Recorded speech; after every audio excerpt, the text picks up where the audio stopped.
જૂનાગઢ જિલ્લાના માળિયાહાટીના નવનિયુક્ત બાહોશ મહિલા પીએસઆઈ દ્વારા ગુનાહિત પ્રવૃત્તિ પર રોક જમાવી ફિલ્મી ઢબે ફોરવેલ કારમાંથી 1560 નાની મોટી દારૂની બોટલ સહિત કાર કબજે કરી આરોપીની શોધખોળ હાથ ધરવામાં આવી છે। માળિયાહાટીના તાલુકાના પાણીધરા પાટિયા નજીક કારમાં દારૂ સપ્લાય થતો હોવાની બાતમી મળી હતી અને ત્યારબાદ પોલીસ સતીજ થઈ હતી અને પોલીસે સઘળ ચેકિંગ હાથ ધર્યું હતું।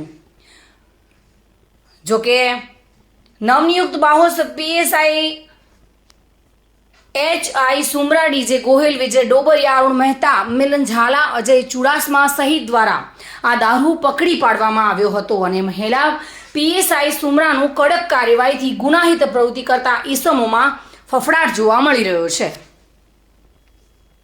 પ્રતાપ સિસોદિયા સાથે bureau report, today Gujarati news.